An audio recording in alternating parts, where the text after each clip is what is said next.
Olá, aluno! Seja bem-vinda a esta quarta aula da disciplina de Álgebra Linear e Vetorial. Eu sou a professora Alessandra. Então, na nossa aula de hoje, nós vamos tratar a respeito dos vetores e dos espaços vetoriais. Então, tudo que já foi estudado anteriormente será essencial no estudo desses temas, principalmente no que se refere ao estudo de matrizes e determinantes. Então, muitas vezes nós vamos recorrer à representação matricial e ao cálculo de algumas espécies de determinantes para nos auxiliar com os conceitos voltados ao estudo de vetores. Então, nós vamos iniciar avaliando o que é um vetor e depois, por meio da ideia de espaço vetorial, tentar generalizar essa ideia.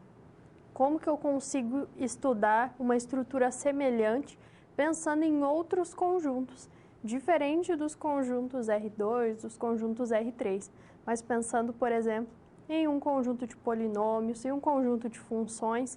Então, a construção de um espaço vetorial tem por objetivo sistematizar uma certa estrutura que pode ser observada em diversas situações.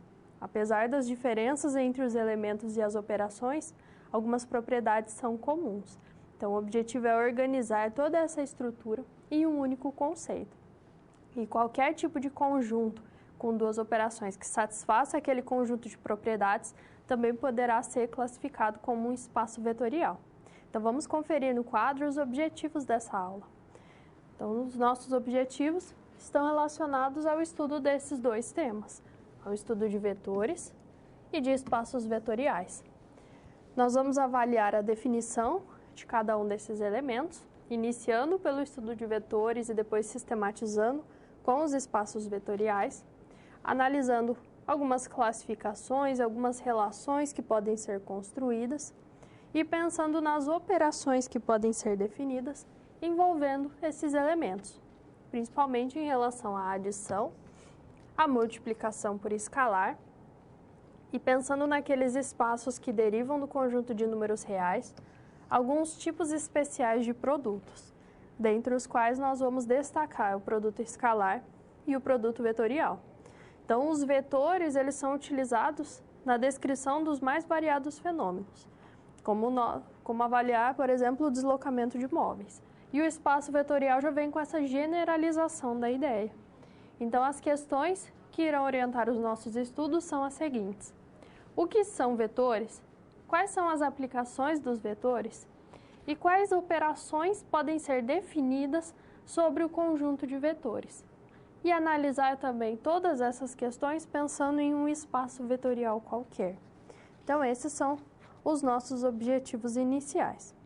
Quando nós estamos estudando determinadas grandezas, muitas vezes nós precisamos de outras informações, além de uma intensidade, além de um comprimento associado. Quando nós medimos, por exemplo, a largura de um determinado objeto, de uma mesa, por exemplo, nós podemos identificar essa largura por meio de um número e de uma unidade, por exemplo, 2 metros.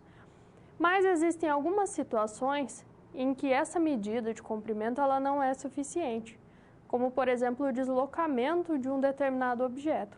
Eu vou indicar uma intensidade, mas eu preciso identificar também uma direção para onde segue esse dado objeto. Então, essa existência entre os dois diferentes tipos de grandeza é o que nos motiva principalmente a estudar os vetores. Então, existem duas grandezas que estão relacionadas a esses exemplos que nós observamos. Então, vamos ao quadro definir cada uma delas. A primeira grandeza que nós temos é a grandeza escalar. Uma grandeza escalar é aquela definida por um número real acompanhado de uma unidade. Então, eu consigo bem estabelecer aquela grandeza a partir desses dois elementos. Por exemplo, a temperatura. A temperatura eu vou indicar um número mais uma unidade. Em geral, nós trabalhamos com graus Celsius. A medida de comprimento, eu vou trabalhar com a medida propriamente dita e uma unidade. Por exemplo, 1 metro. Agora, as grandezas vetoriais, diferente desse primeiro conjunto de grandezas, elas são definidas não apenas por módulo, comprimento ou intensidade, mas também por direção e sentido. Então, não basta um valor acompanhado de uma unidade para bem definir essa grandeza. Eu preciso identificar uma direção e um sentido, como é o caso das forças, da velocidade, da aceleração. Então, no caso da velocidade, a velocidade de um objeto seria 5 metros por segundo, por exemplo, mas não basta essa informação, eu preciso identificar qual é a direção desse movimento.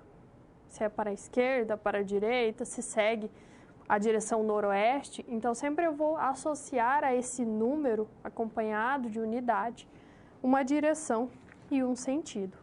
Então, com o foco nesse segundo tipo de grandezas, que são as grandezas vetoriais, é que nós estudamos os vetores. Então, os vetores compõem um conjunto de elementos que possibilitam o estudo principalmente das grandezas vetoriais. É por meio dos vetores que nós conseguimos representar esse tipo de grandeza. O vetor ele é um objeto que vai armazenar essas três informações: o módulo, a direção e o sentido. Só que o vetor ele não é um objeto fixo no plano ou no espaço. Ele pode ser deslocado em diferentes regiões. Por isso que um vetor é caracterizado como um conjunto de elementos que possuem as mesmas características. Então, no vetor, nós armazenamos essas informações. Agora, dependendo da necessidade, nós podemos construir um ou outro representante desse objeto. Então, vamos conhecer esse conceito no quadro. Então, o conceito de vetor, ele está relacionado ao conjunto de todos os segmentos orientados que possuem mesmo módulo, direção e sentido. O que é um segmento orientado? É um segmento de reta no qual nós estamos inserindo uma orientação. Por exemplo, com a orientação para a esquerda ou para a direita. Então, eu construo esse segmento e atribuo a ele uma determinada orientação.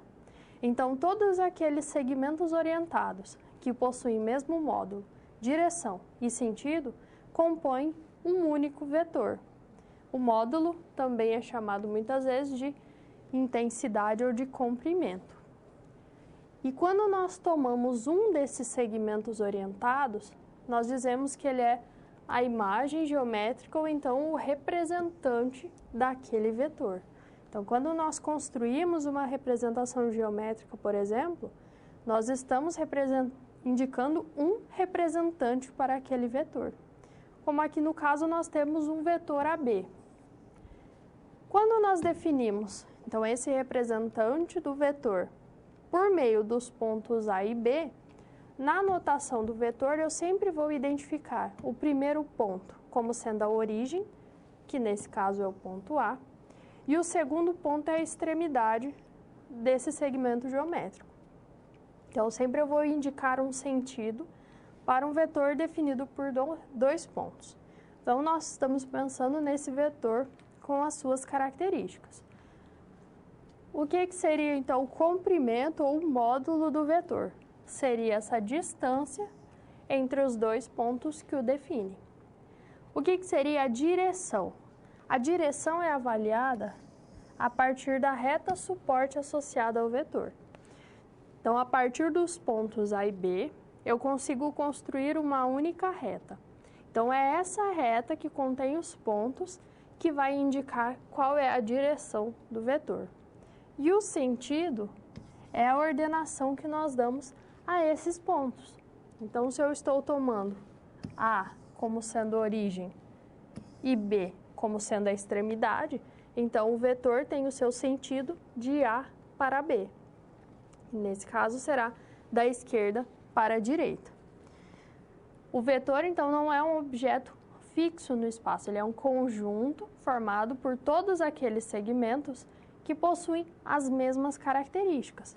Então, independente da região em que eu construa esse vetor, desde que todos eles admitam exatamente as mesmas características, eu posso dizer que todos esses segmentos, eles são representantes de um único vetor. Então, esse é o objetivo com o estudo dos vetores, conseguir construir um objeto matemático que vai armazenar essas informações em relação a módulo, direção e sentido. e dependendo da necessidade eu posso construir um representante desse vetor em diferentes pontos do plano ou do espaço. Mas não existe apenas a representação geométrica, então eu não preciso necessariamente construir esse segmento orientado, identificando os pontos A e B no plano ou no espaço. Eu posso construir também representações algébricas e matriciais para esse vetor. E assim como é possível definir uma operação, pensando no vetor no seu sentido geométrico, eu também consigo avaliar a operação pelo sentido algébrico. Então, dependendo da situação, nós podemos recorrer à representação geométrica ou basta utilizar a representação algébrica. Então, vamos conhecer essas diferentes representações. A representação algébrica e também a matricial se dá de acordo com a dimensão do espaço na que o vetor está. Então, se eu tenho vetores bidimensionais, ou seja, vetores no plano, nós teremos variações em relação a eixo Y e eixo Z, eixo X e eixo Y. Então, dependendo da posição em que esse vetor se encontra, nós temos esse deslocamento em relação ao eixo X e um deslocamento em relação ao eixo Y. Por isso que o vetor será composto por duas componentes. Nesse caso, a primeira componente, que é a componente x, diz respeito a essas variações em relação ao eixo x, e a componente y, que refere-se a variações em relação ao eixo y. E nós vamos identificar essas componentes, essas variações em relação a eixos, entre parênteses e separadas por vírgulas. A representação matricial se dá por um vetor coluna. Como é um vetor bidimensional, a matriz será 2 por 1, porque eu tenho duas linhas e uma coluna. As duas linhas dizem respeito, então, a essas duas dimensões do vetor. No caso do vetor tridimensional, um vetor no espaço, ele vai possuir três componentes, x, y e z, porque estão relacionadas a essas possíveis variações em relação ao eixo x, ao eixo y e ao eixo z. E a sua representação matricial agora é por meio de um vetor coluna 3 por 1. Nas representações bidimensional e tridimensional, nós podemos associar a elas a construção do plano e do espaço cartesianos. Então, eu consigo as representações geométricas, mas eu posso estender as representações algébricas para um espaço com n dimensões. Então, seria uma espécie de espaço cartesiano onde existissem n eixos e não apenas 3. Nos vetores n-dimensionais, nós vamos ter n componentes, x1, x2 até xn. E a sua representação matricial será dada por n por 1, n linhas e uma coluna. Essa representação n-dimensional é uma forma de generalizar as representações algébricas para os vetores, mas lembrando do seguinte fato: eu tenho representações geométricas para o espaço cartesiano e para o plano.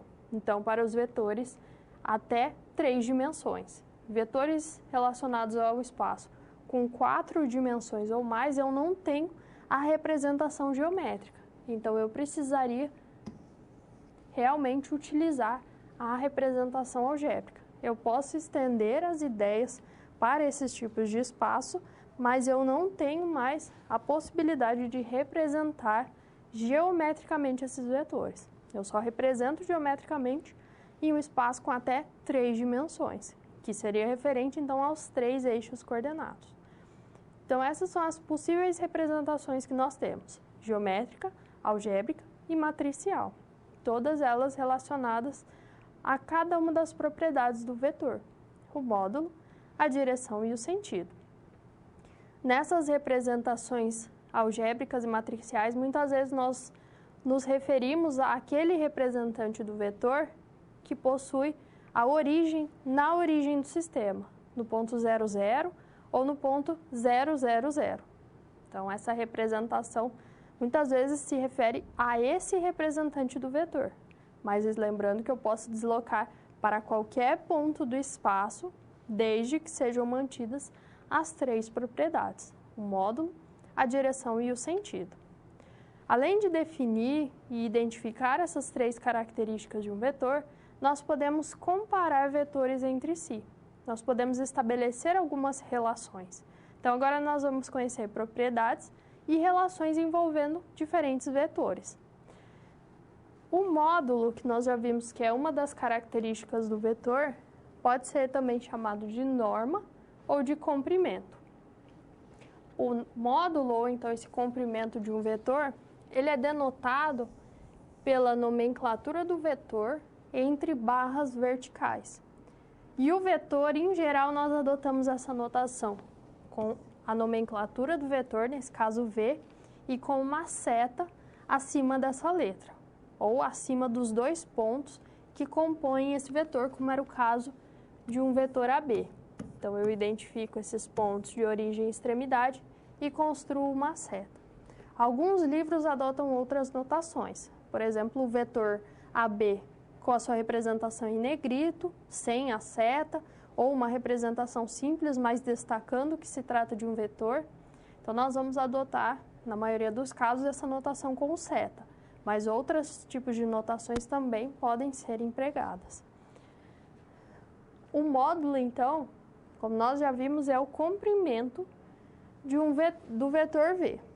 Mas, na verdade, ele diz respeito ao comprimento de qualquer um dos representantes desse vetor. Então, qualquer segmento orientado que representa o vetor V vai possuir exatamente esse comprimento, esse mesmo módulo do vetor V.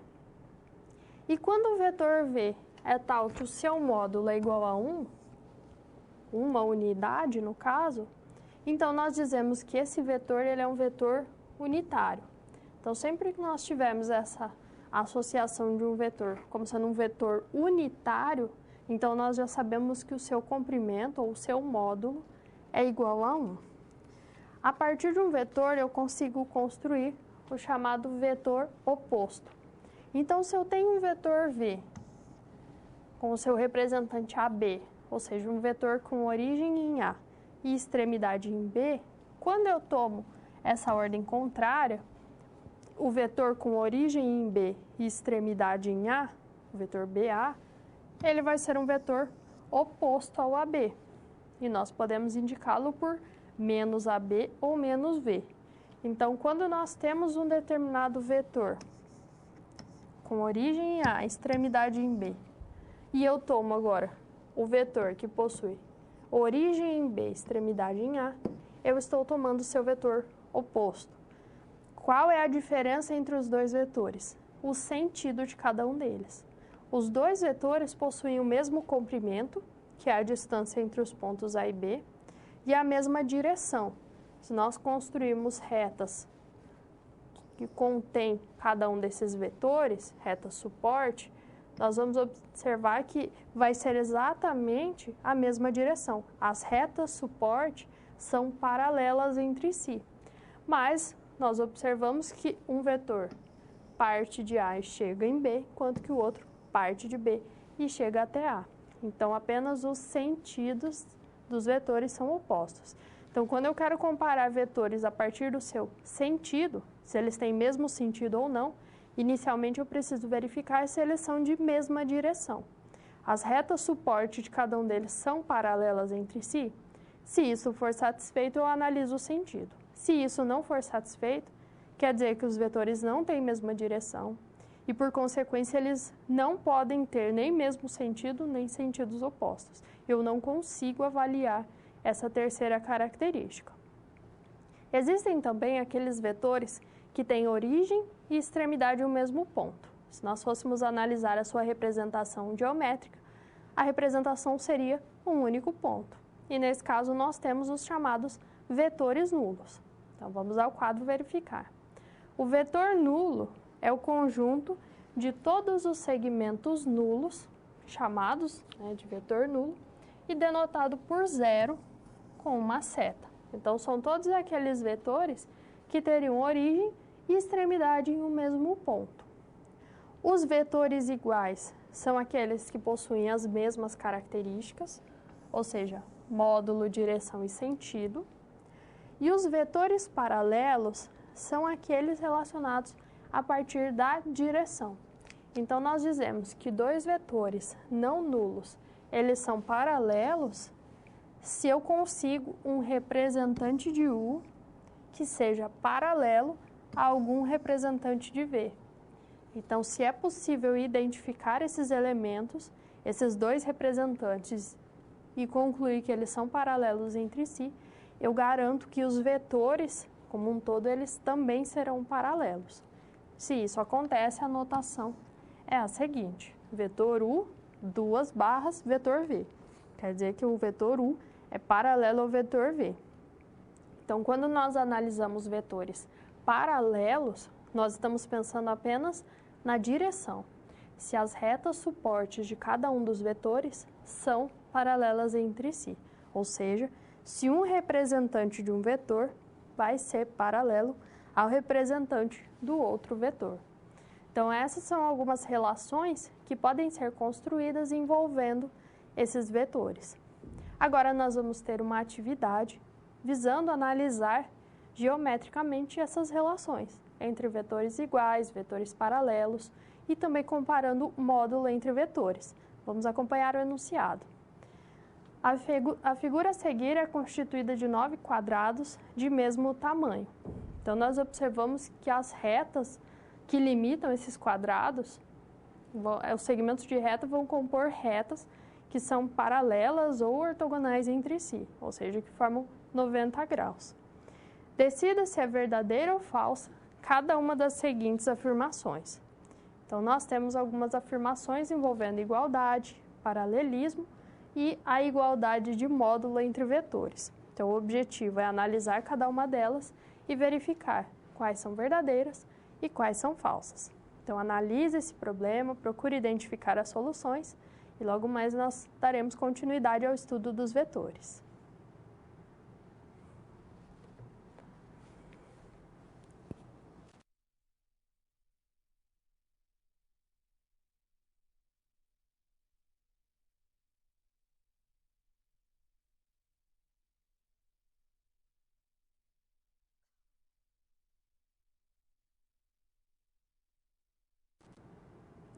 Vamos analisar, então, cada uma das relações apresentadas e verificar se elas são verdadeiras ou falsas. Então, vamos ao quadro, analisando agora a primeira afirmação. A primeira afirmação é BC igual a OP, e nós temos que essa afirmação é falsa. Se nós formos analisar o vetor construído a partir dos pontos B e C e o vetor construído a partir dos pontos O e P, eles terão o mesmo módulo, o mesmo comprimento, eles terão mesma direção, porque as retas suporte são paralelas entre si, mas eles possuem sentidos opostos. Logo, essa afirmação é falsa. Os vetores serão iguais somente se as três características forem iguais, forem válidas para ambos os vetores. A segunda igualdade, BL igual a menos MC. Se nós temos o vetor menos MC, ele vai ser igual ao vetor CM, porque menos MC é o vetor oposto a MC. Então, nós invertemos origem e extremidade. Então, no caso, vai ser o vetor CM. Se nós formos observar, BL é uma diagonal de um dos quadrados e CM também é a diagonal de um dos quadrados. Essas diagonais, elas são paralelas entre si, possuem o mesmo comprimento, porque os quadrados são todos iguais, e o sentido tomado para os dois vetores foi exatamente o mesmo. Por isso, essa segunda afirmação, ela é verdadeira. Agora, os vetores AC e HI, será que eles são paralelos? O vetor AC é construído, então, nessa extremidade superior da figura, e nós temos o HI sendo construído nessa reta que limita inferiormente a figura. O objetivo é avaliar se esses vetores são paralelos. Paralelos é uma propriedade relacionada à direção. Então, eles precisam ser de mesma direção. A reta suporte que contém o primeiro vetor, que seria esse limite superior aqui da figura, é paralela à reta suporte do segundo vetor, que é o limitante inferior. Aqui basta avaliar se essas retas são paralelas. Como elas são paralelas, nós concluímos que a afirmação é verdadeira. Eu não preciso avaliar módulo e também não preciso avaliar o sentido. A quarta comparação é JO e LD pelo paralelismo. Então, nós podemos construir o vetor JO e o segundo vetor é LD. Nós podemos observar que esse JO é construído como uma diagonal envolvendo um retângulo composto por dois quadrados, enquanto que no segundo vetor é também uma diagonal, mas envolvendo três quadrados. Nós não vamos ter que as duas retas serão paralelas entre si. Elas não são paralelas, por isso que esses dois vetores também não são paralelos entre si, não são de mesma direção. E por fim, o módulo. O módulo do vetor AJ, que seria essa lateral da figura, e o módulo do vetor AC. O vetor AC é construído na parte superior. Como é módulo, nós vamos pensar na distância entre os pontos. A distância entre A e J corresponde ao lado de um quadrado multiplicado por 3. Então, há lados de 3 quadrados. Enquanto que o vetor AC, ele vai corresponder, então, ao seu comprimento, os lados de 2 quadrados. Lembrando que todos os quadrados são de mesmo tamanho.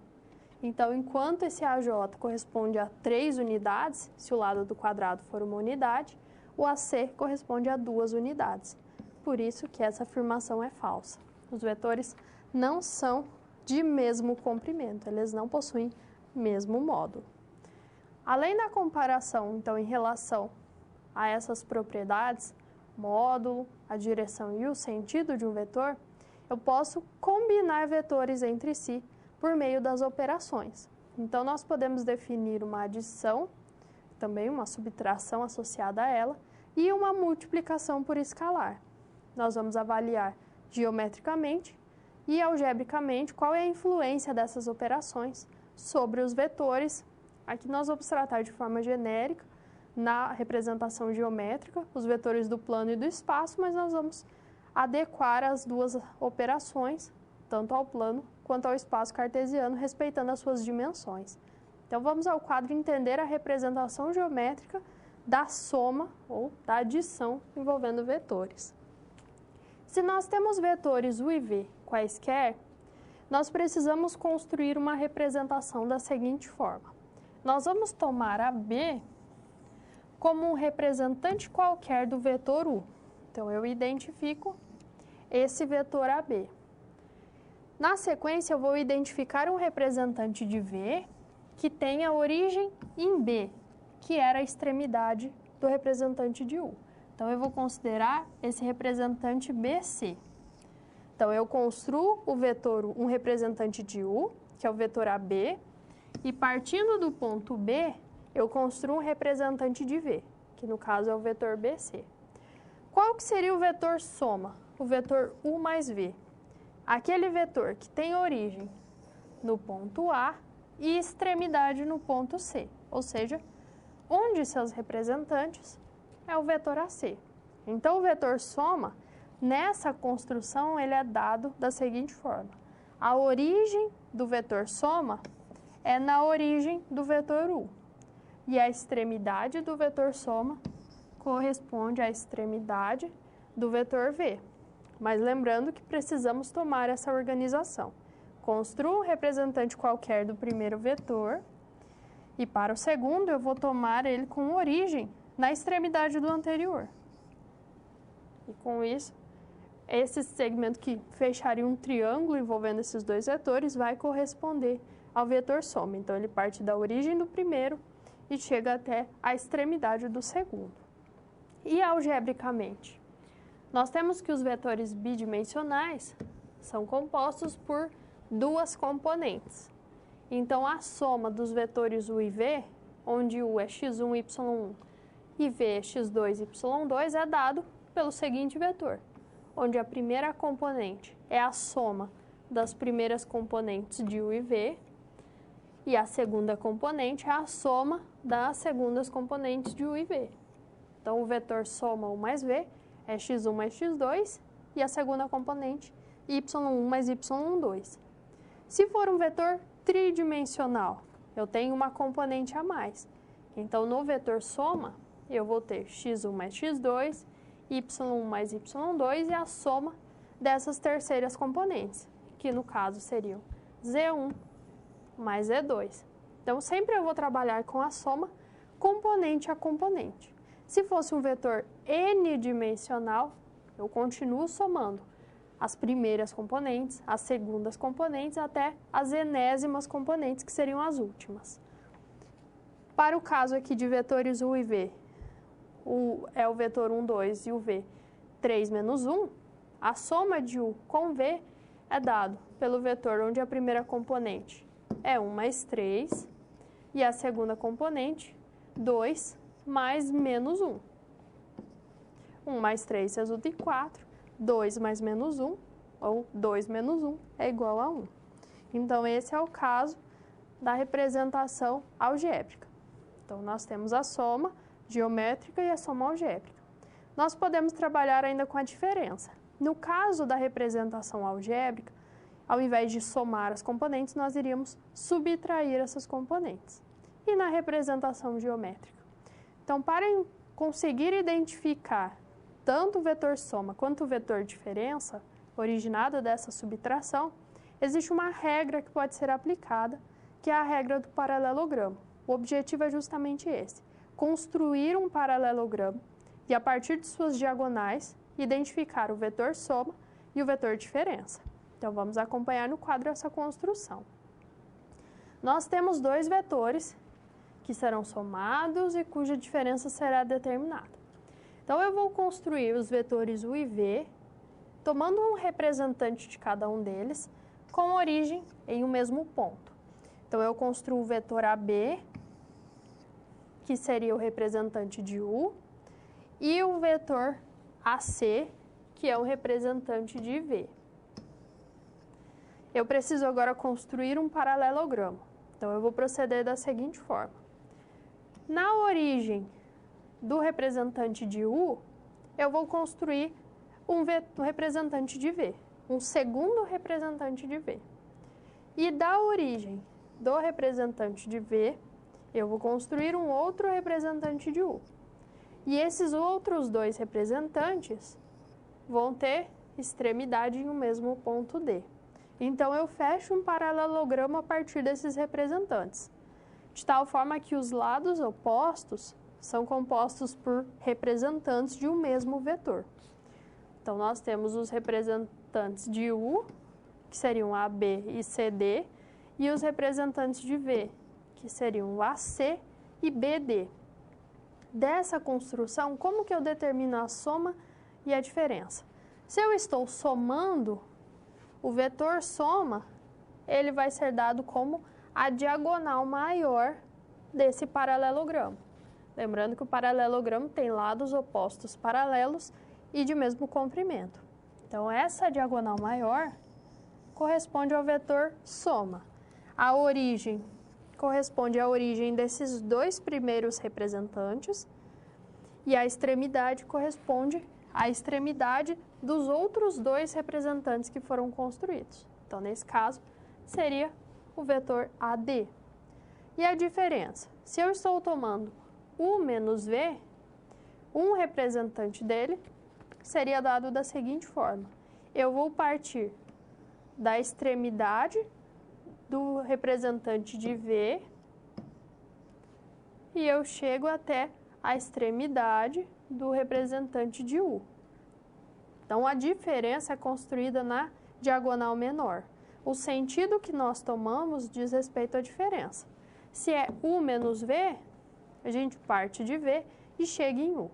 Se fosse V menos U, partimos de U e chegamos a V. Então, sempre avaliando o sentido em função dessa expressão. Nesse caso, o representante de U menos V seria esse vetor CB.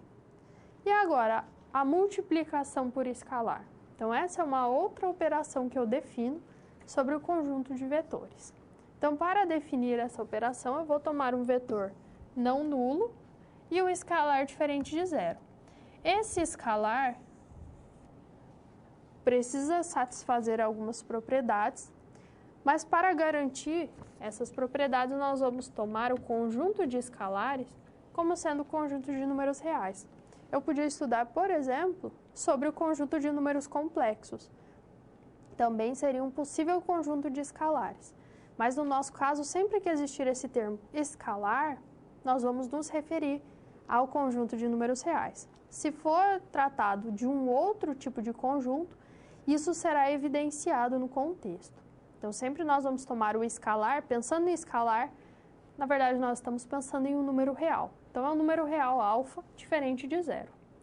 O produto desse escalar alfa com o vetor V é um vetor alfa V que possui as seguintes características. O módulo do vetor U é o produto do módulo da constante alfa pelo módulo do vetor V. A direção não será influenciada nessa operação. Será a mesma do vetor V original. E o sentido vai sofrer alteração dependendo do valor alfa. Se alfa for maior do que zero, é o mesmo sentido de V. Se alfa for menor do que zero, é um sentido oposto ao de V. Então, por exemplo, nós temos um vetor V e eu quero construir o vetor 2V. O meu escalar alfa é igual a 2. Nós vamos multiplicar V por 2, então nós vamos dobrar o seu módulo. Então, agora o módulo de 2V é 2 vezes o módulo de V. A direção é a mesma e o sentido também é o mesmo, porque 2 é um número positivo. Se eu tiver o V, o vetor menos 2V tem o dobro do comprimento de V também, porque o módulo de menos 2 é igual a 2. Então, eu estou multiplicando o módulo do vetor por 2. A direção é a mesma, mas o sentido é oposto, porque alfa, ou seja, o escalar nesse caso, ele é menos 2. Ele é um número menor do que zero. Isso também é evidenciado no cálculo agora da expressão algébrica do vetor. Eu tenho um vetor U e eu quero determinar o 2U. Se o vetor U é 2 menos 1, o vetor 2U é obtido multiplicando cada componente de U por 2. Então, 2 vezes 2, 4. 2 vezes menos 1, menos 2. Então, eu vou duplicar o módulo, a direção permanece a mesma e, nesse caso, o sentido também permanece o mesmo.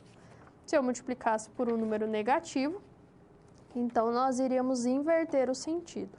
Trataríamos agora com um vetor que seria oposto ao sentido original do vetor que foi tomado inicialmente. Então, essas são as operações que nós temos envolvendo os vetores, que podem ser estudadas algebricamente e também geometricamente. A adição e a multiplicação por escalar serão essenciais quando nós tratarmos sobre os espaços vetoriais. Então, por isso que é importante compreender cada uma das operações e as ações que essas operações tornam sobre cada um dos vetores, tanto do plano quanto do espaço, e que depois será generalizado para um conjunto qualquer. Então, para uma melhor compreensão a respeito desse tema, nós temos uma próxima atividade. Então, vamos conferir no quadro. Nós temos aqui a representação de um paralelogramo ABCD, que foi determinado por dois vetores, os vetores AB e AD, de tal forma que M e N são os pontos médios dos lados DC e AB, respectivamente. Então, foi construído esse paralelogramo com base em dois vetores e foram identificados dois pontos médios. O objetivo é identificar representantes para esses vetores U, V e W, sabendo que eles são construídos a partir de vetores da figura. Então, a partir dessa figura, qual que seria um representante de U? sabendo que U é igual a AD mais AB. Então, esse é o objetivo. Reflita sobre esse problema, procure identificar esses representantes e, na sequência, nós retornamos.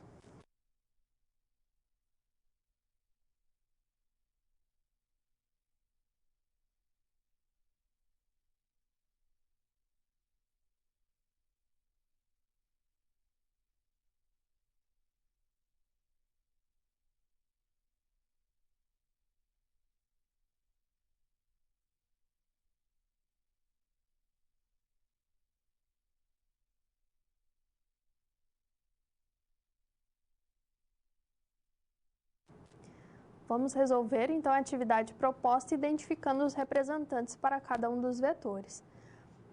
Nós precisamos identificar representantes para U, V e W, partindo desse paralelogramo. Então, eu sei que os lados opostos são paralelos e que M e N são pontos médios dos segmentos DC e AB, respectivamente. Então, dividem esses segmentos exatamente ao meio. Quando nós analisamos o vetor U, que é dado por AD mais AB, pela figura nós observamos que AD seria uma das laterais do paralelogramo, assim como AB. Se são duas laterais do paralelogramo e eu quero identificar a soma entre esses vetores, eu vou empregar diretamente a regra do paralelogramo. O vetor que é construído na diagonal maior do paralelogramo, partindo da origem desses representantes, vai representar, portanto, a soma dos vetores. Então, nesse caso, aplicando diretamente a regra do paralelogramo, AD mais AB resulta no vetor AC. Então, basta aplicar essa ideia. Agora, para o vetor V. O vetor V é dado como AC menos BC, ou ainda AC mais o vetor menos BC. Então, a diferença pode ser entendida como a soma entre dois vetores, em que um nós estamos tomando como oposto ao vetor que está sendo indicado. Então, ao invés de interpretar AC menos BC, nós interpretamos AC mais o vetor menos BC. O menos BC é o oposto ao BC. Então, o oposto a BC seria o vetor CB. Nessa figura, então, nós vamos ter o AC, que seria a diagonal maior do paralelogramo, menos BC, ou seja, o AC mais o CB. Então, por aquela primeira regra que nós avaliamos, eu construí um representante do AC, construí um representante do CB. O representante da soma tem origem na origem de AC e extremidade na extremidade do vetor CB. Por isso que a soma corresponde a esse vetor AB, o vetor que parte do primeiro e chega até a extremidade do segundo. Então, eu interpreto a diferença como a soma com o vetor oposto. Agora, eu tenho o vetor W, que é dado como AN mais BC. Lembrando que N é um ponto médio. Para aplicar as regras que nós trabalhamos, ao invés de tomar esse representante BC, nós vamos tomar um outro representante do vetor. Quando nós construímos esse segmento que passa pelos pontos M e N, que são pontos médios, ele vai ser paralelo ao BC. O segmento NM possui o mesmo comprimento de BC. E se eu tomar a direção, o sentido de N para M, eu consigo construir um vetor que seja igual ao BC. Então, eu desloco esse vetor BC para que a sua origem coincida com o ponto N. Então, eu vou ter a soma de AN mais BC como sendo AN mais NM. A soma de AN com NM corresponde ao vetor AM. Então, essa é uma possibilidade. A outra possibilidade seria deslocar o vetor AN. Bom, eu tenho AN e tenho BC. A distância de A a N é a mesma distância de N a B, porque N é ponto médio. E eles pertencem a uma mesma reta. Então, se eu construir o vetor AN ou construir o vetor NB, eles serão de mesma direção, de mesmo comprimento e da forma como foram tomados, serão de mesmo sentido. Então, AN e NB são iguais. Agora, substituindo AN por NB, nós vamos ter NB mais BC. E assim, o resultado da soma é o vetor NC. Então, a segunda opção é este vetor NC. Então, geometricamente, eu consigo avaliar cada uma dessas operações. No caso, nós trabalhamos com adição, com a subtração, mas eu poderia, inclusive, trabalhar com a multiplicação por escalar. Então, nós analisamos os vetores no plano e no espaço, principalmente. Mas nós vimos que existe a possibilidade de estender para um espaço de dimensão qualquer, uma dimensão n, sendo um número natural. Só que dependendo do tipo de espaço, do valor do n, nós perdemos a representação geométrica. Mas ainda assim, o estudo algébrico pode ser desenvolvido. Quando nós pensamos agora em espaço vetorial, nós queremos generalizar toda essa ideia. Construir uma estrutura sobre a qual eu consiga definir uma adição, definir uma multiplicação por escalar e que essas operações sobre o conjunto satisfazem a diversas propriedades. Então, o objetivo é agora generalizar toda essa ideia que fundamenta o estudo de vetores. Então, vamos acompanhar como se define um espaço vetorial. O espaço vetorial, então, é a estrutura algébrica dos vetores. Então, é uma forma de formalizar toda essa estrutura, que vai ser composta por conjunto, por operações e por propriedades. Então, nós vamos tomar um conjunto V qualquer, um conjunto não vazio, então ele pode conter qualquer tipo de elemento, e sobre ele nós definimos duas operações, uma adição e uma multiplicação por escalar. Mas não são operações quaisquer, elas precisam satisfazer a duas condições.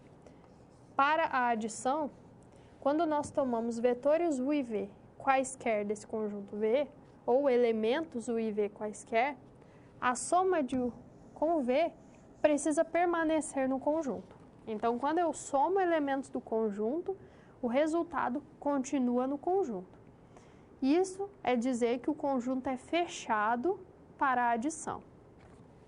Em relação à multiplicação por escalar, quando eu tomo um escalar qualquer, ou seja, um número real qualquer, e qualquer elemento do conjunto, o produto desse número por esse elemento também permanece em V. Então, eu posso multiplicar qualquer elemento do conjunto por qualquer número real e o resultado continua em V.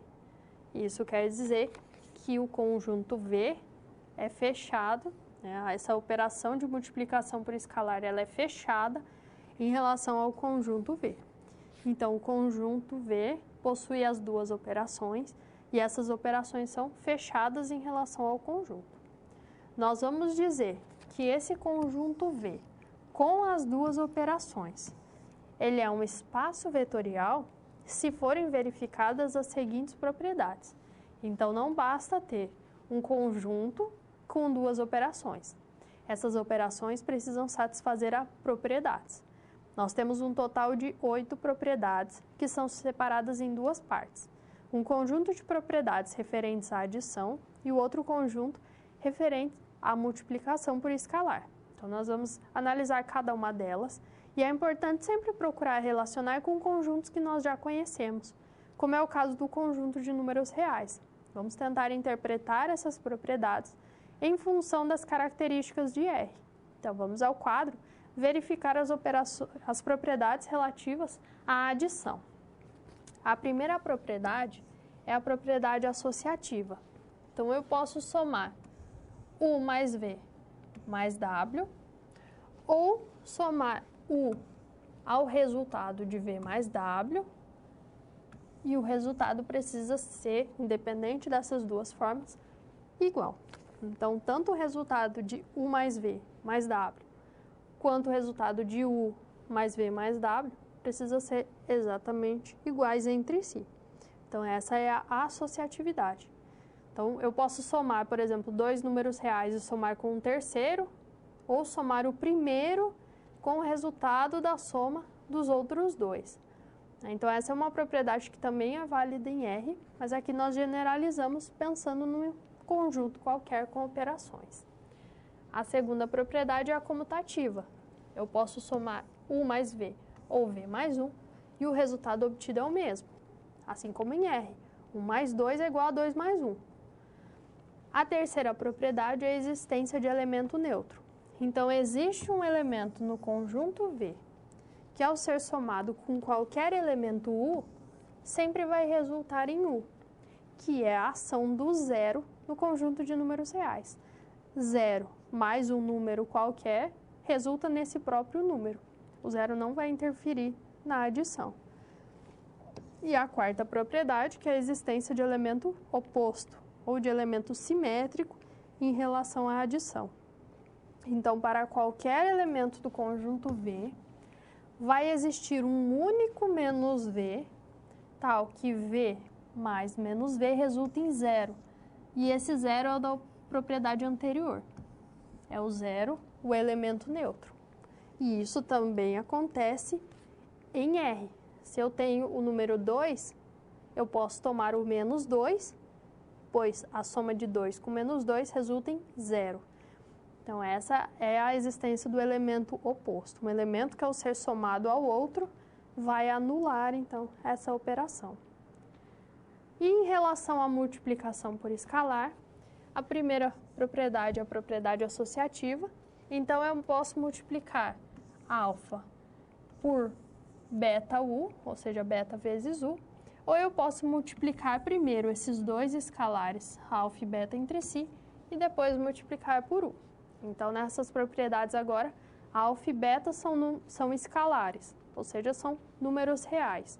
E U e V são elementos do conjunto. Então, eu multiplico o elemento U por uma constante e depois por outra, ou eu multiplico as constantes entre si e multiplico ao final por esse elemento. A segunda propriedade é a associatividade. Eu somo os dois escalares e multiplico pelo elemento U, ou eu distribuo. Eu multiplico o primeiro escalar por U e somo ao produto do segundo escalar por U, que é a mesma ideia observada também nos números reais. A distributividade agora em relação aos elementos do conjunto.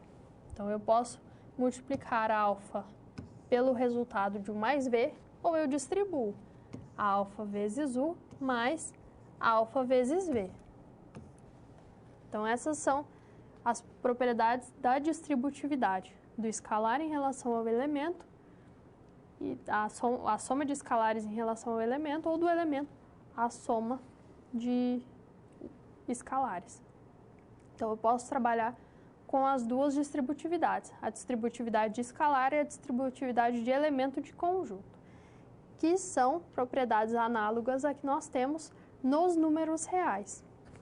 E, por fim, existe um único elemento 1, que no caso é o nosso número 1 dos números reais, tal que 1 vezes qualquer elemento de V resulta no próprio elemento. Então, 1 vezes U é igual a U para qualquer elemento U. Então, essas são as 4 propriedades relativas à multiplicação por escalar. Quando as 8 propriedades são satisfeitas, além daqueles elementos que foram indicados inicialmente, conjunto e operações fechadas, nós vamos ter a caracterização de um espaço vetorial. Então, aqui se encerra a definição de um espaço vetorial. E quando um conjunto com operações é um espaço vetorial, eu digo que vetor não é mais aquela representação geométrica apenas. O vetor é um elemento de um espaço vetorial. Então, quando eu tenho esse espaço, eu digo que os seus elementos são vetores. Então, essa relação existente entre o espaço vetorial e os vetores que nós estudamos, ela está presente sim. Só que no caso dos vetores que nós avaliamos, principalmente nos vetores no plano e no espaço, nós estamos trabalhando com espaços vetoriais específicos. Mas, independente das características do elemento, se eu tenho um conjunto não vazio, eu tenho duas operações sobre esse conjunto. Elas são fechadas. Então, sempre que eu opero elementos do conjunto, o resultado continua no conjunto. E se, além disso, as 8 propriedades são satisfeitas, eu digo que toda essa estrutura é um espaço vetorial. Então, nós não podemos esquecer das propriedades no momento de definir um espaço. Agora, quando eu tenho um espaço definido, eu sei que os seus elementos são chamados de vetores. Agora, aqueles vetores que nós já estudamos, que relação existe com o espaço vetorial? Como que eu relaciono o plano cartesiano com o espaço vetorial? E o espaço cartesiano? Possui essa relação também? Então, é isso que nós estudaremos agora. Nós vamos observar as características de 2 espaços específicos, que são aqueles espaços com os quais nós trabalhamos com maior frequência, inclusive na geometria analítica, que é o espaço R2 e o espaço R3. Então, vamos iniciar pelo primeiro espaço, vamos avaliar no quadro. O primeiro espaço é o espaço R2. O que seria o R2? O conjunto formado por todos os pares ordenados x e y, onde x e y são números reais. O R2 nada mais é do que R, produto cartesiano com R. Por isso que é R2. Esse conjunto, ele é um espaço vetorial com aquelas operações usuais de adição e multiplicação. Mas que operações usuais? Aquelas que nós estudamos quando avaliamos os vetores. Então, nós avaliamos que a soma de vetores com 2 componentes seria a soma componente a componente. E na multiplicação por escalar, eu multiplico as componentes pelo escalar considerado. Então, as operações usuais que são ditas aqui correspondem à adição e à multiplicação por escalar que nós acabamos de estudar. E qual é a relação do R2 com o plano cartesiano? A representação geométrica do espaço vetorial R2 corresponde ao plano cartesiano. Por isso que nós temos componente x e componente y. A componente x diz respeito às variações em relação ao eixo x, enquanto que as componentes y correspondem às variações em relação ao eixo y. Se eu tenho esse vetor v com componentes x e y, como que eu posso representá-lo no plano? Eu vou construir um representante de v da seguinte forma. A origem do representante é no ponto 0, 0, na interseção entre os eixos, e a sua extremidade é no ponto P. E esse ponto P possui coordenadas x e y. A coordenada x em relação ao eixo x e a coordenada y em relação ao eixo y. Então, o vetor xy tem um dos seus representantes como sendo o vetor com origem no ponto 0, 0 e extremidade no ponto xy. E a partir dessa representação geométrica, da estrutura desse espaço, eu consigo construir um conjunto que vai gerar qualquer elemento do R2. E esse conjunto é chamado de base do espaço vetorial. Então, a base vai gerar todos os elementos do conjunto. Nós vamos trabalhar com a base canônica, que é a base mais usual, que é composta pelos vetores 1, 0 e 0, 1. Então, eu consigo expressar qualquer vetor xy como uma combinação desses 2 vetores, da seguinte forma: x vezes 1, 0 mais y vezes 0, 1. Então, qualquer vetor com componentes x e y é dado dessa forma. A primeira componente vezes 1, 0, mais a segunda componente vezes 0, 1. Esse vetor 1, 0, ele é representado por i, enquanto que o vetor 0, 1 é representado por j. Então, os vetores i e j compõem a base do plano cartesiano, a base do espaço R2. E essas variações que nós temos dos vetores em relação aos 2 eixos, na verdade, está relacionada a esses dois vetores, aos vetores que vão gerar tanto o eixo x quanto o eixo y. Então, essas são as características da base canônica do plano. Então, ela gera todos os vetores do plano a partir desse tipo de combinação. A primeira componente vezes i, mais a segunda componente vezes j. I sendo 1, 0 e j sendo 0, 1. No espaço cartesiano, nós podemos estender essa ideia. Então, nós vamos trabalhar agora não mais com 2 vetores na base, e sim com 3 vetores, porque nós temos um vetor com 3 componentes. O espaço cartesiano agora é a representação de uma extensão do R2, que seria o conjunto R3. Então, vamos conferir mais detalhes no quadro. O conjunto R3 é o conjunto formado por todas as ternas ordenadas de números reais. Então, por todas essas sequências x, y, z, onde as 3 componentes são números reais. Então, no caso, nós teríamos R, cartesiano R, cartesiano R. Então, ao invés de apenas 2 espaços, né, nós estamos considerando 3 vezes o conjunto de números reais. Esse conjunto R3 ele é um espaço vetorial com aquelas operações usuais, que são análogas às operações de R2, onde nós trabalhamos com adição, soma componente a componente, e na multiplicação por escalar, produto de escalar por cada componente. E agora, o espaço cartesiano é a representação geométrica do espaço vetorial R3. No espaço cartesiano, então, nós temos a sua construção com base em 3 eixos coordenados: eixo x, eixo y e eixo z. E como são 3 eixos, 3 componentes em cada elemento de R3, a base canônica vai ser composta por 3 vetores. Vetores agora I, J, K.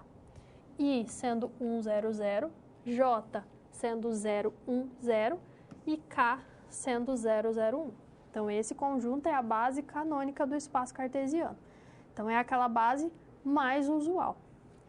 Nesse espaço, nós temos a identificação dos 3 eixos coordenados, o eixo x, que é o das abscissas, o eixo y das ordenadas e o eixo z das cotas, e com as interseções entre esses eixos, nós conseguimos construir os planos coordenados, o plano xy, o plano xz e o plano yz. Então, com base nessa base canônica, eu expresso qualquer vetor em função dos seus elementos. Então, o vetor 2, 3, 4, que é um vetor de R3, ele pode ser expresso como 2 vezes 1, 0, 0, mais 3 vezes 0, 1, 0, mais 4 vezes 0, 0, 1. Ou, de forma simplificada, 2i mais 3j mais 4k. Então, eu consigo expressar esse vetor em função dos 3 vetores da base canônica. E essas constantes 2, 3 e 4 são exatamente as componentes. A primeira componente em relação a i, a segunda componente é em relação a j e a terceira componente é em relação a k. Então, os coeficientes dessa combinação são exatamente as componentes do vetor a ser analisado. Então, dado um vetor no espaço, vão existir únicos x, y, z, tais que v é representado como x vezes i, mais y vezes j, mais e vezes k. Então, aqueles coeficientes, eles são únicos e correspondem àquelas componentes do vetor. Mas isso só acontece porque é a base canônica. Se fosse uma outra base, teríamos um estudo diferente. Mas por se tratar daquela base, daquele conjunto de vetores, sempre x, y e z serão as componentes em relação aos eixos x, y e z de cada vetor. E quando eu expresso x, y, z, que são essas componentes do vetor, em função da base canônica, eu digo que x é a abscissa do vetor, y é a ordenada do vetor e z é a cota do vetor. E dessa combinação xi mais yj mais zk, eu vou ter a chamada combinação linear. Então, a essa combinação, onde envolve o vetor v, os vetores i, j, k e as constantes x, y, z, eu atribuo o nome de combinação linear. Então, sempre que for construída uma combinação dessa forma, onde x, y e z são escalares, ou seja, são números reais, então eu vou ter a combinação linear dos vetores em relação à base canônica. E da mesma forma, eu construo no espaço cartesiano um vetor qualquer. Se eu tenho um vetor x, y, z, um dos seus representantes é aquele segmento que parte da origem e tem como extremidade o ponto P, de coordenadas x, y, z. Então, nós não podemos confundir o que é um ponto e o que é o vetor. O ponto aqui, no caso, vai ser a extremidade do vetor, apesar das coordenadas do ponto e das componentes do vetor serem coincidentes. Então, essas são as representações geométricas que nós temos do espaço vetorial R2 e do R3, que são o plano cartesiano e o espaço cartesiano. E nós vimos que tanto no R2 quanto no R3, eu consigo expressar qualquer vetor como combinação da base, uma combinação linear. Então, agora nós vamos sistematizar esse conceito. A combinação linear pode ser construída em qualquer espaço vetorial. Não precisa ser necessariamente R2 e R3, mas vai seguir exatamente a mesma ideia.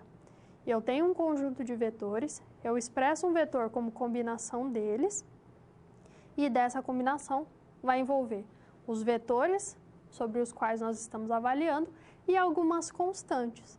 Então, vamos conferir no quadro esse fato. Quando eu tomo um conjunto de vetores, V1 até Vn, vetores de um espaço vetorial, e eu associo a cada um deles um escalar, escalares de A1 a An. Quando eu consigo representar o vetor V desse mesmo espaço, como α1 V1 mais α2 V2 mais α3 V3 até o αn Vn, eu digo que V é combinação linear desse conjunto de vetores. Então, a combinação linear é isso, é representar um vetor como a soma de vetores multiplicados por constantes. Por exemplo, o vetor menos 4, menos 18 e 7 do R3, ele é uma combinação linear de 1 menos 3 e 2 e 2, 4 menos 1. Porque eu consigo expressar V como 2 vezes V1 mais menos 3 vezes V2. Se nós representarmos V como sendo 2 vezes aquele vetor 1 menos 3 e 2 mais menos 3 vezes o vetor 2, 4 e menos 1, se eu aplicar, então, a operação de multiplicação por escalar e depois somar esses dois vetores, eu vou obter exatamente o vetor menos 4, menos 18 e 7. Então, a combinação linear é uma forma de decompor um vetor em função de outros. Muitas vezes, nós podemos nos deparar com situações em que, nesse conjunto V1 até Vn, eu tenho vetores que dependam uns dos outros. Mas existem situações em que eles são todos independentes. E assim nós conseguimos estudar a dependência e a independência linear. Então, podemos tomar um espaço vetorial qualquer e nós vamos ter um conjunto de vetores V1 até Vn, todos elementos de V, sendo classificado como linearmente independente, ou LI, quando não for possível escrever qualquer vetor desse conjunto como combinação linear dos demais elementos. Então, quando eu não consigo expressar vetores daquele conjunto em função dos demais, como é o caso desse conjunto C, 2 menos 1 3, 5. Eu não consigo multiplicar um desses vetores por uma constante e obter o outro. Então, esse fato é impossível. Por isso, esse é um conjunto LI, um conjunto linearmente independente. Agora, o conjunto D, 2 menos 1, 4 menos 2, ele é LD, ou seja, ele é linearmente dependente agora. Porque eu consigo expressar uma relação de dependência entre esses vetores. Porque eu consigo expressar o 4 menos 2, por exemplo, como 2 vezes 2 menos 1. Porque 2 vezes 2 é 4 e 2 vezes menos 1 é menos 2.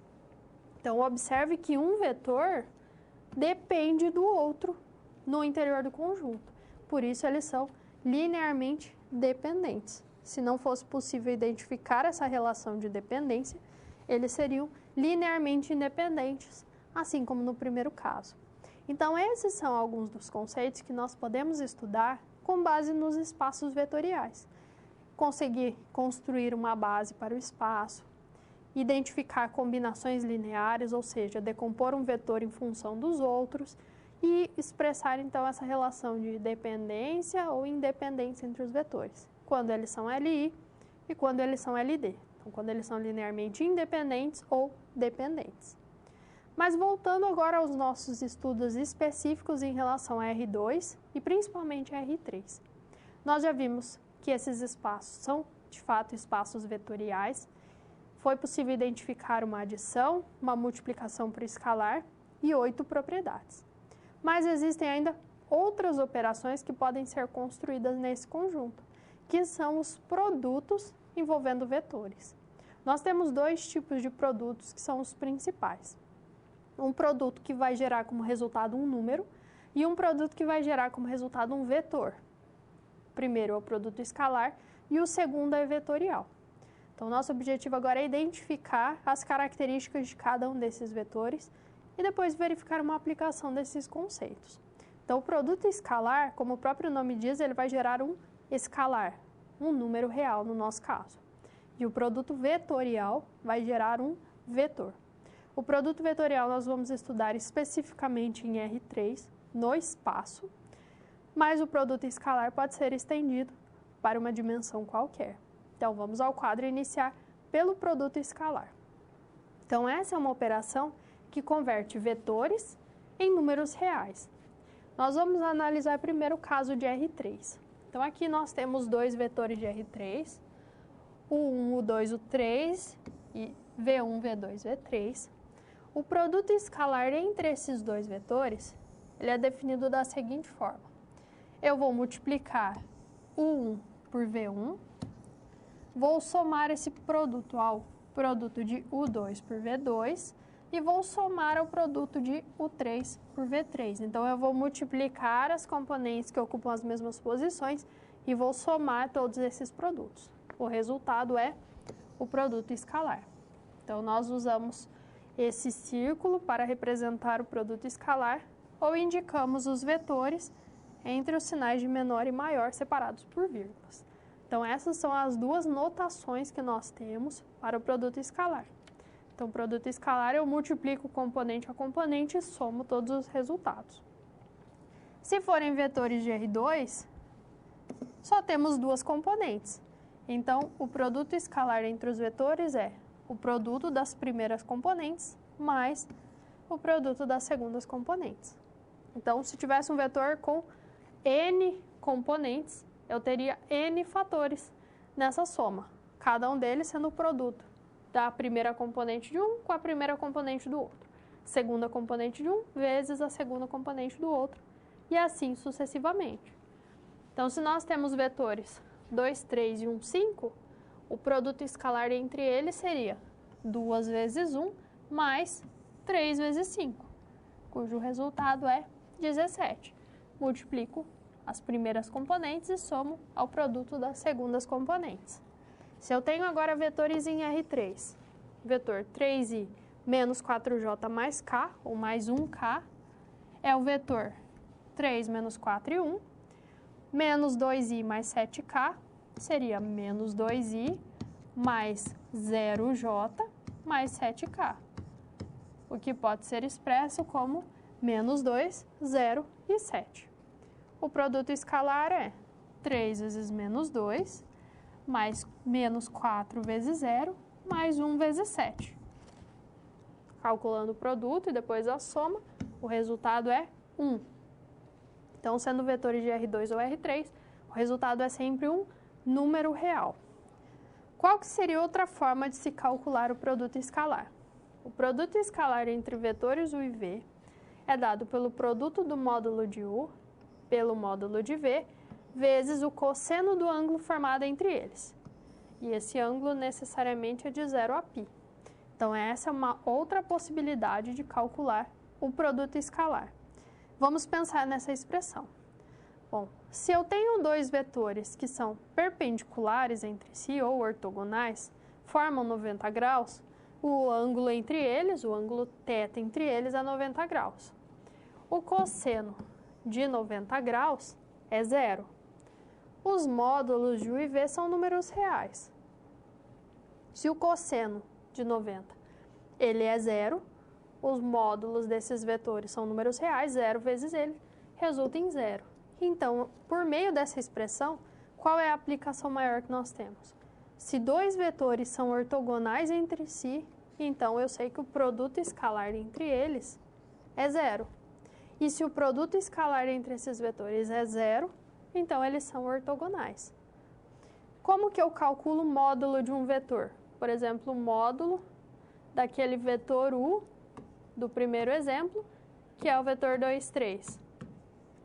Eu vou calcular a raiz quadrada de 2 ao quadrado mais 3 ao quadrado. Então, é a raiz quadrada de 4 mais 9. Nesse caso, raiz de 13. Então, o módulo é um número real. Então, quando eu multiplico esse produto entre os módulos por 0, eu vou ter, então, o valor 0. Então, sempre que vetores forem ortogonais entre si, o produto escalar entre eles é 0. E vale o contrário. Se o produto é 0, eles são ortogonais. Então, essa é uma aplicação importante daquela segunda possibilidade de cálculo de um produto escalar. Então, sempre o produto escalar vai gerar um número como resultado. Se esse número for 0, eu sei que os dois vetores são ortogonais. E o produto vetorial, que vai envolver vetores. Então, vamos conferir no quadro como que nós estruturamos agora esse caso.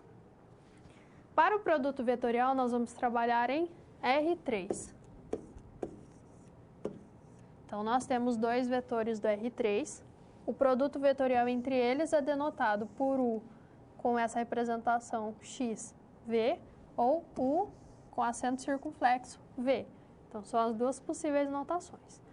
A definição de U vetorial v é este vetor, y1z2 menos z1 y2 como primeira componente. A segunda componente é menos x1z2 menos z1 x2. E a terceira componente, x1 y2 menos y1 x2. Então, essa é a definição que nós temos. Não é uma expressão tão simples de ser memorizada, por isso nós vamos recorrer a um artifício. A regra de Sarros que nós utilizávamos para o cálculo de determinante de ordem 3 vai ser empregada nessa mesma, agora no cálculo desse produto vetorial. Nós vamos construir uma espécie de matriz, não é uma matriz porque a primeira linha é composta por vetores. Então, nós vamos indicar na primeira linha os vetores I, J, K. Na segunda linha, nós vamos identificar as componentes do primeiro vetor, do vetor U, x1, y1, z2, z1. Depois, na terceira linha, as componentes do vetor V, do segundo vetor, x2, y2 e z2. Então, sempre nós vamos construir essa espécie de determinante dessa forma. E como que nós determinamos agora o produto vetorial? Pela mesma estratégia da regra de Sarros. Nós vamos repetir as duas primeiras colunas. Então, x1, x2, y1, y2. E vamos calcular os produtos. Então, os produtos na diagonal, que seria da esquerda para a direita, nós mantemos o sinal, e nos produtos no outro sentido, nós vamos inverter os sinais. Lembrando que sempre vai ser, em cada um desses produtos, um número vezes um dos vetores da base, ou I, ou J, ou K. Depois, no final, nós somamos todos esses valores e identificamos qual é o vetor associado. Então, essa é a estratégia que nós utilizamos para que não haja necessidade de memorizar a fórmula do produto vetorial. E qual é a característica do produto vetorial? Eu vou sempre partir de dois vetores U e V. São vetores do R3. Este vetor U vetorial V, ele é sempre ortogonal aos dois primeiros. Então, essa é uma propriedade que sempre é válida. Sempre que eu tenho dois vetores, U e V, quando eu calculo o produto vetorial entre eles, eu consigo um vetor que é ortogonal a U e ortogonal a V simultaneamente. Então, essa é uma propriedade que sempre é satisfeita. Por isso que nós estamos em R3, para que existam as três dimensões e seja possível, inclusive, representar geometricamente esse produto. Então, sempre o produto vetorial gera um terceiro vetor que é ortogonal aos dois primeiros. É a mesma ideia da perpendicularidade. Além de gerar um vetor, se eu calculo o módulo desse vetor, eu obtenho um número. E nós conseguimos dar uma interpretação geométrica a esse número. Vamos ao quadro, então, verificar esse fato. Nós conseguimos construir o produto vetorial por meio daquela espécie de determinante, porque não é um determinante, já que não é uma matriz, existem vetores envolvidos, mas, tendo aquele vetor, eu consigo calcular o seu módulo, ou seja, o seu comprimento. O que seria, então, o módulo do produto vetorial entre U e V? Nós temos uma expressão que caracteriza esse módulo, que é o módulo de U vezes o módulo de V vezes o seno de θ. Então, essa é uma fórmula que nós também podemos utilizar para calcular o módulo do produto vetorial. Então, o módulo daquele vetor que foi gerado pelo produto. E qual seria a interpretação geométrica nesse caso? O módulo do produto vetorial corresponde à área do paralelogramo, cujos lados foram construídos a partir dos vetores U e V. Nós trabalhamos com essa construção lá na regra do paralelogramo. Então, eu tinha representantes de U e V de mesma origem, construo outros dois representantes e fecho um paralelogramo. Então, eu sei que a área desse paralelogramo corresponde ao módulo do produto vetorial entre U e V. Então, essa é uma aplicação que nós temos para o cálculo do produto vetorial. Eu posso associar esse produto a áreas de paralelogramos. Então, essa é uma possibilidade. Então, eu tenho os dois produtos, um produto que gera número e um produto que gera vetor. Mas lembrando que se eu tenho um vetor, o módulo desse vetor gera um número. Então, precisamos ter essa atenção. Quais são os efeitos de cada operação? Gera um vetor, gera um número, precisamos estar atentos a cada uma dessas caracterizações. E como que eu posso aplicar, por exemplo, o produto escalar em algum tipo de estudo? Nós vimos que o vetorial pode ser empregado, dentre outras situações, na avaliação de uma área. Eu identifico o produto vetorial entre os vetores, calculo o módulo e esse número, que corresponde ao módulo, corresponde à área. E o produto escalar? Nós já vimos que produto escalar nulo vai estar associado a vetores ortogonais entre si. Então, essa ideia nós vamos utilizar nessa próxima atividade. Então, vamos ao quadro verificar o enunciado. Mostre que o triângulo de vértices A, 2, 3, 1, B, 2, 1, menos 1 e C, 2, 2, menos 2 é um triângulo retângulo em B. Se ele é retângulo em B, nós precisamos mostrar que em B existe a formação de um ângulo de 90 graus. Nós vamos estudar com base nos vetores. Quando nós temos dois pontos, nós conseguimos construir um vetor a partir deles. Vamos supor que eu queira construir o vetor AB, a partir dos pontos A e B. As componentes do vetor AB são identificadas da seguinte forma: as coordenadas do ponto B menos as coordenadas do ponto A. Então, essa é uma forma de se identificar qual é a expressão que caracteriza o vetor. Então, se eu quero o vetor AB, eu vou identificar as coordenadas de B menos as coordenadas de A. Então, extremidade menos a origem. E trabalho com a diferença componente a componente. Então, 2 menos 2, 0. 1 menos 3 menos 2. Menos 1 menos 1, menos 2. Então, essa expressão que pode ser utilizada em qualquer situação é a definição de um vetor a partir de 2 pontos. Então, eu só calculo a diferença. Aqui nós temos uma representação geométrica e nós queremos mostrar que esse ângulo formado no ponto B é um ângulo de 90 graus. Então, nós vamos trabalhar com 2 vetores. Eu vou construir um vetor BA e um vetor BC, e eu quero mostrar que esses 2 vetores são ortogonais, que eles formam 90 graus entre eles. Porque se isso acontece, então, de fato, o ângulo em B é um ângulo de 90 graus. Então, nós vamos construir esses 2 vetores. O vetor BA, então, extremidade menos origem, vai ser as coordenadas de A menos as coordenadas de B. E isso gera o vetor 0, 2, 2. Agora, o vetor BC, extremidade menos origem. Então, as coordenadas do ponto C menos as coordenadas de B, o que gera o vetor 0, 1, menos 1. Eu quero avaliar se esses 2 vetores são ortogonais. Então, eu vou calcular o produto escalar. Se o produto escalar for 0, eles são ortogonais. Se não, não temos o ângulo de 90 graus em B. Calculando o produto escalar, é o produto escalar de 0, 2, 2 por 0, 1, menos 1. Então, nós vamos ter 0 vezes 0, mais 2 vezes 1, mais 2 vezes menos 1, que é menos 2. 0 mais 2 menos 2 resulta em 0. O produto escalar entre BA e BC é 0. Então, quer dizer que os vetores BA e BC são ortogonais, formam 90 graus.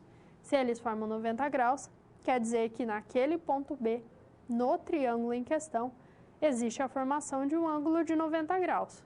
Se tem um ângulo de 90 graus no triângulo, nós podemos classificá-lo como um triângulo retângulo. Então, de fato, o triângulo ABC, que foi apresentado, é um triângulo retângulo nesse vértice B. Então, essa é uma possível aplicação do produto escalar.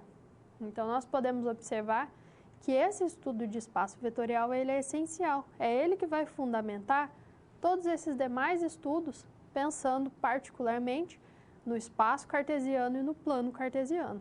Todas as propriedades que nós utilizamos, todas as operações que são definidas, são originadas dessa estrutura maior, que é a estrutura de espaço vetorial. Por isso é importante que você busque analisar novamente essa definição, compreender cada um dos seus elementos e conseguir identificar a estrutura como um todo e depois observar os diversos exemplos, tendo um enfoque maior no R2 e no R3, que são os espaços com os quais nós trabalhamos com maior frequência, mas não se esquecendo que existem outros espaços vetoriais, utilizados em outros tipos de estudos, mas que também são importantes e que também satisfazem aquela mesma estrutura. E a partir de R2 e R3, conseguir analisar as operações, a adição, a multiplicação por escalar e esses 2 produtos, o produto escalar, que gera um número, e o produto vetorial, que gera um vetor.